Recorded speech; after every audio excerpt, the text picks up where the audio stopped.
Baik, kita akan masuk ke bagian soal nomor 3. Sebuah benda bermassa 0,5 kg diikat pada sebuah pegas dengan konstanta pegas 8,0 Newton per meter dan prosesi harmonik dengan amplitudo 10 cm. Hitunglah nilai laju dan percepatan maksimum. Ya, itulah nilai laju dan percepatan maksimum. Maka kita perlu menentukan posisi ya, fungsi posisi atau fungsi simpangan dari oscillasi harmonik ini. Nah, kalau kita bisa definisikan fungsi osilasinya, simpangannya akan sama dengan xt, xm atau amplitudo sin omega t. Ya, kita bisa bayangkan di sini dia tidak punya konstanta awal. Ini kita bisa bayangkan karena tidak ada informasinya. Lalu untuk V kita tinggal turunkan akan sama dengan omega kali xm cosinus omega kali t. Sedangkan untuk percepatan akan sama dengan minus omega kuadrat dikali xm sinus omega kali t. Mana satuannya adalah meter, meter per second, dan meter per second kuadrat. Nah, di sini kalau kita bisa melihat di sini apa namanya T itu bisa kita tinjau dalam second gitu ya, tapi di sini XM itu dalam sentimeter. Jadi kita tinggal ubah saja dalam meter ya nanti. Jadi amplitudonya di sini akan sama dengan 0,1 meter. Sehingga kalau kita bicara soal laju dan percepatan maksimum ya, jadi V max itu akan sama dengan omega dikali XM. Omega itu akan sama dengan, untuk sistem pegas seperti ini akan sama dengan K akar K dibagi dengan M dengan dikali dengan XM, sehingga kita bisa dapatkan akar K-nya adalah 8 Newton per meter dibagi dengan masanya adalah 0,5 kilogram, dengan XM akan sama dengan 0,1 meter. Ya, sehingga kalau kita bisa lihat di sini ya, ini akan sama dengan 16 ya, 16 Newton per meter, atau kita bisa tulis di sini 16 akan sama dengan 4 dikalikan dengan 0,1 maka akan sama dengan 0,4 meter per second ya. Sedangkan untuk percepatan itu sama saja ya. Di sini laju dan percepatan maksimum ya. Jadi kalau kita bicara soal laju dan percepatan maksimum, maka kita hanya ambil nilainya saja, di mana AM itu akan sama dengan omega kuadrat dikali XM. Dengan cara yang sama kita akan dapatkan di sini 16 dikalikan ya, di sini 8 0,5 kg kali 0,1 meter, sehingga akan sama dengan 1,6 meter per second kuadrat. Ingat ya, di sini minus dan plus tidak saya ambil arahnya karena ini menunjukkan arah saja, tapi besar laju dan percepatannya nilainya itu akan sama dengan ini. Nah, sekarang yang B, laju dan percepatan objek ketika berada pada jarak 6 cm dari titik kesetimbangan. Ya, laju dan percepatan objek pada titik kesetimbangan. Di sini yang kita ketahui adalah jaraknya.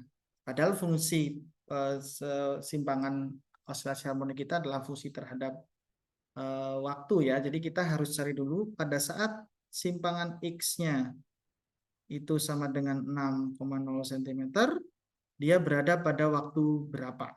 Ya, sehingga kalau kita melihat sisi persamaan di atas, kita punya 6, saya nggak pakai koma dan ini ya, akan sama dengan 6 cm, artinya kita ubah dalam meter ya, di 0,6 meter itu akan sama dengan 0,6 akan sama dengan 0,1 sinus omeganya tadi adalah akar K per M, itu akan sama dengan 4T ya. Ya, jadi artinya sinus 4T itu akan sama dengan 6. Ya, sinus 4T adalah 6. Nah, 0,6 mungkin 0,1, iya 6 ya harusnya. Tapi sinus nilainya 6, aneh sekali ya. Sebentar, mungkin ada yang keliru. 6 cm itu 0,06 ya. Saya salah. 0,06 meter. Ini kan 2 kali. Saya keliru di sini. Ya. Nah, sehingga ini akan sama dengan 0,6. Ya, jadi sinus 4T sama dengan 0,6. Kalau Anda hitung di sini, maka Anda bisa dapatkan nilai T itu akan sama dengan 0,161 second. Ya, Anda hitung dengan kalkulator di sini. Sehingga kalau misalnya kita kembalikan T, kita kasih ke atas, maka laju dan kecepatan objek ketika pada jarak 6 dari titik kesetimbangan, Anda bisa dapatkan V di 0,161 second, itu substitusi saja, Anda dapat berapa meter per second. Untuk A, 0,161 second, itu berapa meter per second kuadrat. Anda substitusi nilai T ini, ya, substitusi nilai T ini dengan semua variabel yang ada ke persamaan di atas, ya. Saya tidak akan bahas, tapi yang penting Anda bisa dapatkan ininya ya, karena kita bisa agar videonya tidak terlalu panjang. Yang C, interval waktu yang diperlukan untuk objek bergerak dari posisi X0 ke X8. Ya, ya. Ya, sama halnya dengan cara yang di atas, pada saat X sama dengan 0, ya, maka ketika ini 0, ya cara satu saja adalah sinusnya akan sama dengan 0, sehingga T harus sama dengan 0, sehingga ketika X sama dengan 0, maka T itu sama dengan 0, sedangkan untuk X sama dengan 8 cm atau 0,08 meter, Anda bisa dapatkan T-nya dengan analisis yang sama seperti pada saat nomor B. Jadi Anda akan dapat nilai T-nya berapa second. Ya, nah dari sini Anda bisa dapatkan selisih waktu delta T akan sama dengan berapa second. Ya. Lalu yang D, energi total dari sistem tentu saja ya seperti yang kita lihat, karena di sini sistemnya benda dengan pegas, maka energi total itu akan sama dengan energi total atau energi terbesar dari energi potensial pegas ya, karena energi total itu akan sama dengan setengah kali K kali XM kuadrat.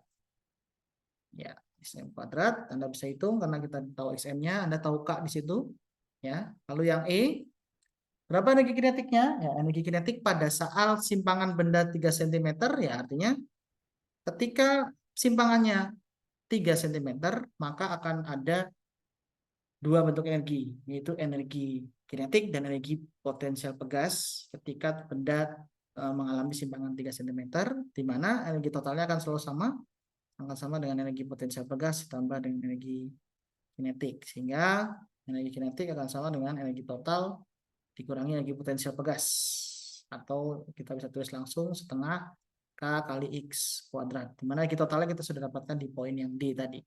Yang F, energi potensialnya ya sama saja, kita bisa dapatkan ketika simpangannya itu adalah 3 cm ya, tentu saja energi potensial pegasnya adalah setengah kali K kali X kuadrat. Berikut pembahasan untuk nomor 3.